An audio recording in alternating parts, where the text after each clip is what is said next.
Hello and welcome to another Mice Conversations. Today you are either seeing us on YouTube or you are listening to us on your podcast preferred platform. Yes, we are now a podcast as well as a YouTube series. So welcome again. Today I'm lucky to be talking to Nicholas Alleyne, who is CEO of Blu Isles DMC in Barbados. Nicholas, I know quite well. I was in Barbados a few times last year, and back in December, Nicholas was my host. I was assisting a conference organizer who was in the process of organizing an event which will eventually take place. And Nicholas was brilliant in terms of taking both of us around the island, showing us venues, etc. So that's when I understood that Nicholas was a mice expert and somebody that we should talk to as part of the series. But as well as CEO of Blu Isles, Nicholas is also chairman of the Barbados Hotel and Tourism Mice Product Committee. There's a long acronym or title for you. So Nicholas really does know his mice. He is one of the mice experts in Barbados. So Nicholas, I wonder if we can start with just telling us what mice was like, what the mice product was in Barbados pre-pandemic. I know it's going to be different coming out, but let's start with pre-pandemic. And just to set the scene, Barbados is a small island and a population of about 300,000. So, you know, it's going to be a unique mice product by definition. So Nicholas, could you start with pre-pandemic mice in Barbados? Thanks, Michael. Barbados pre-pandemic was an emerging mice destination. We focus heavily on the incentive because of our unique and diverse offering. We found that incentive companies rewarded their top employees with trips to Barbados. That we created unique experiences from board meetings on catamarans to unique tours at the original first rum distillery of the world, with receiving local artisan gifts, whether it be rums with their name engraved, local handmade mahogany, to all types of unique gifts. So we were creating unique experiences that had the employees really excelling so as they can achieve the trip, the reward of the trip the following year. Yeah, if ever there was an incentive, as in the eye in mice, a trip to Barbados is pretty good. I think that will focus somebody's attention. Can we talk about trends, Nicholas? I'm conscious that what I've seen a huge amount of is one trend being everything going smaller. So safe equals small, as in less people. So 40 people going away on a trip versus 500 or 3,000. And by definition, Barbados offers that in that it's a small island and the majority of hotels are, relatively speaking, small. Is that a trend in Barbados? As in, are you seeing bookings for next year and people buying out the entire property, buying out 50 rooms, buying out 100 rooms? Has that happened in Barbados? Yes, we've seen the trend towards that, where organizations or leisure groups for expos, for incentives, or even board meetings are buying out the smaller properties. We have smaller properties ranging, for example, the house by Marriott is part of their luxury collection, 35 rooms. It's an amazing property. They also have Treasure Beach. So you're finding more organizations are rewarding the top employees with buyouts and exclusive experience. One for the safety, but also they get to enhance the trips even more and make that experience an all-inclusive wow. Because the property itself can be customized and tailor-made, and they can do more events on site as well. And then they're also booking private tours and experiences, whereas before you would have a large group, let's say 300 persons, and they will have a flotilla of multiple catamarans. Now they're are going to the rum distillery and they're booking exclusive hours just for their groups. And a word or a phrase I've heard, and there's so many new words to describe travel and everything around COVID, but bubble is a word I've heard a lot recently. Yes. So explain to me what a bubble tour is or a bubble excursion. Well, you're finding more, we've even this year we've started to do bubble experiences, so therefore only the attendees or the persons of the group will be together. So no outside persons will be on the vehicles, on at the tour, on the catamaran, at the hotel during that time frame. So everyone prior to arrival will be tested, and therefore, you know, everyone is safe and negative, and all employees will be the same employees, so that you've created a little dome or bubble, as you would call it, keeping everyone safe. And is that something that people are asking for? Has that concept, you know, caught on, and you know, organizers that you're dealing with, PCOs, etc., are saying, you know, we want the whole thing to be bubble from start to experience, from the excursions to, you know, the dining to the accommodation? Yes, actually, we do have, even, let's say, for example, the world famous Sandy Lane Hotel. They've created a bubble experience. We have Sandals here as well. They've created a bubble experience for their in-house guests. So therefore, all persons, they know everyone attending or on site is safe, is a negative, and have passed the screening. Therefore, there's a significant reduction in the probability of transmission of COVID. And just, I mean, I know Barbados, so let's not assume that everybody watching or listening knows Barbados as well. But my experience, and correct me if I'm wrong here, is that, you know, there are one or two big properties that are in the kind of the 300 to 500 room range, as in the Hilton. But most properties are, you know, let's say 50 to 100. Is that correct? Yes, so the average property size is roughly around 75 rooms. We have, as you mentioned, the Hilton, which is 350. The Wyndham is being created currently, and there would be roughly around 300 rooms, if I remember correctly. Other than that, you have 150, 120 room properties, but we have a lot of unique, local, very special properties, and they're from the 35 to the 75 range. Okay. Even the Fairmont Royal Pavilion, there are 70 rooms. And I know this from experience, having been to Barbados twice last year, October and December 2020, that is. Barbados, you know, was incredibly safe, you know, with very little community transmission. And I think it's probably fair to say Barbados has a global reputation now as being one of the safest places during the whole COVID experience. Has that been a plus or a benefit? Are you getting people contacting you, making inquiries, saying, "Hey, we understand Barbados is safe, therefore we feel comfortable bringing you know, a group on an incentive product or for a meeting"?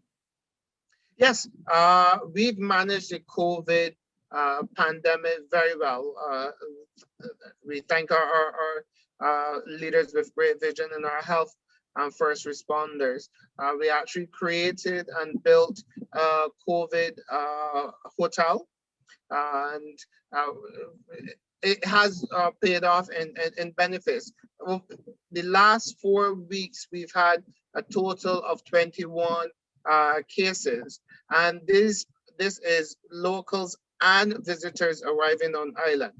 So 21 over the last 4 weeks is phenomenal, especially since that our market is, our borders are open. So you're tested on arrival, and therefore we catch the potential situations early before they can spread. And the great thing is that whether you're a local or visitor, once you're on island and you test positive, your healthcare is complimentary. So the government takes really great care of you, and we are at world-class standards. So just to be clear for people watching, you know, anybody looking to fly to Barbados has to have a PCR test before they even get on the plane, but then they're tested again, even if they have a PCR, even if they're vaccinated, they're tested again when they land, rather? Yes. Yes, so our protocols at the present moment, fully vaccinated persons, everyone coming to Barbados has to arrive with a negative PCR test within 72 hours of arriving into Barbados. On arrival, you fully vaccinated persons are tested, And once that results return, you are free to explore the entire island. Okay, so it's the 72 hours. You know, I think most of us are used to that, as in 72 hours before travel, but it's the additional Yes, testing on top, even if you're vaccinated, which is a little bit different. yes. Okay. And for clarity's or transparency purposes, I suppose I should say here, as we're discussing Barbados, the island, as opposed to just MICE, I work with Barbados Tourism. That's why I've been in Barbados so many times over the years. But you and I, Nicholas, have no commercial relationship. I've asked you to do this because of your unique position and expertise in the MICE market. Yes, yes. Um, I mean, talk a bit more about rum. I mean, it's, you know, I think that's something a lot of people are not aware of. Like you mentioned, it's the home of rum, but, you know, tell us more about that. Like it's, you know, is that a big selling point? Do people come for that? Am I correct in saying it's Mount Gay is the original rum manufacturer? Yes, Barbados invented and perfected rum. Uh, the first rum of the world is Mount Gay rum. The distillery is still located in the original spot 300 plus years ago, going 400, I believe. And you can tour the original distillery. In addition to Mount Gay, we have 4 other distilleries. So the best rum in the world, not being biased, comes from Barbados. We have the Four Square Distillery that won best distillery in the world. I think it's 6 years running. Wow. Okay. And Barbados rum has won every award repeatedly every year.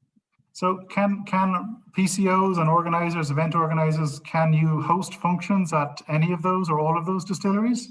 Yes, especially we have, and each distillery has its own unique characteristics.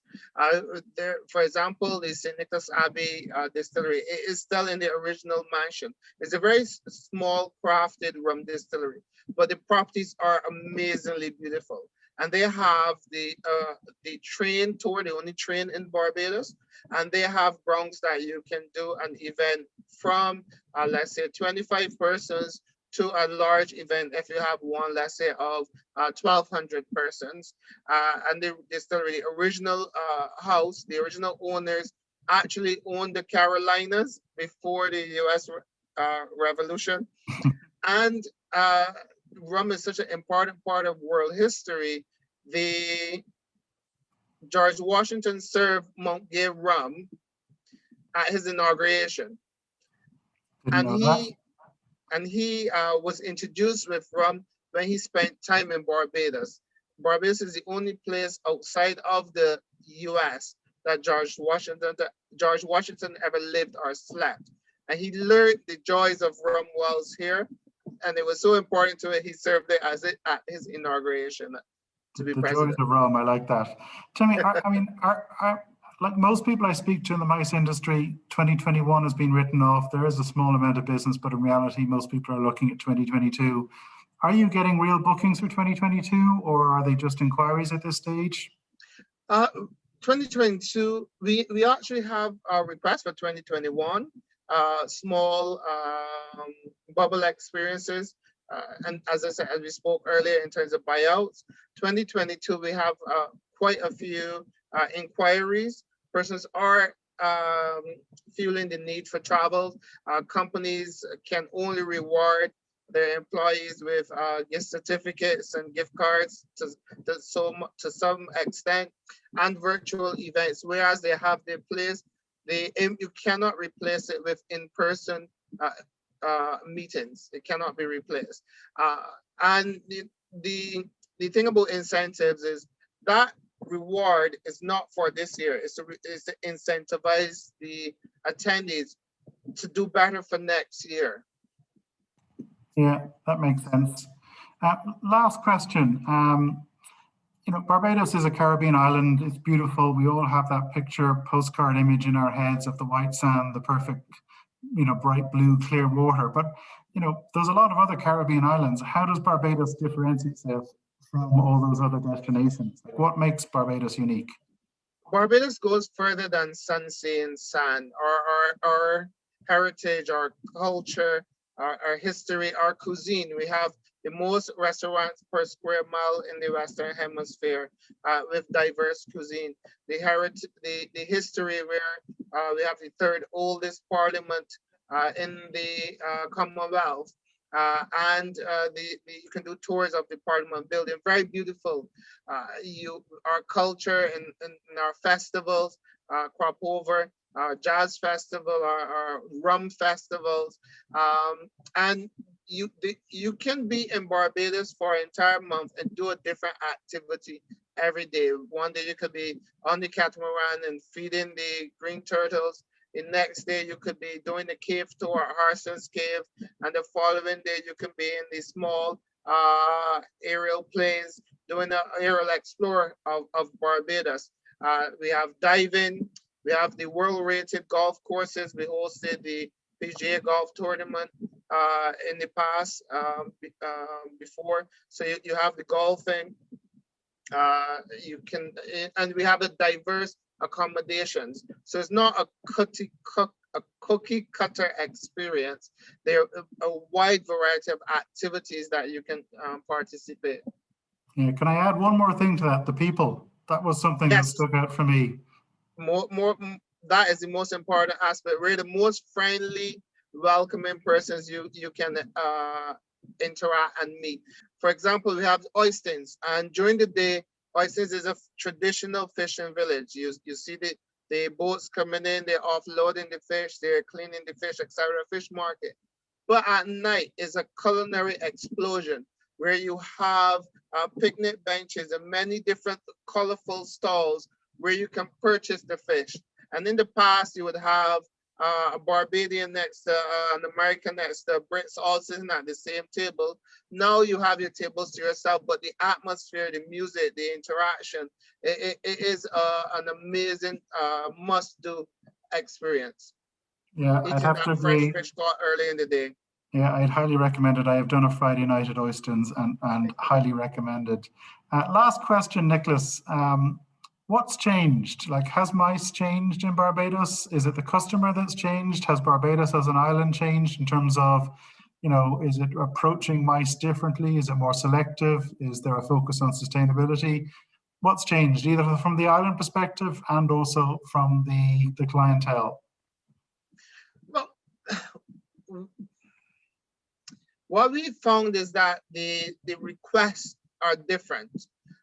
Previously, as we mentioned before, you will have larger groups looking to explore Barbados, the 500 attendees groups. But now they're more, they're smaller. They want the bubble experience in this initial, as we're still going through the pandemic.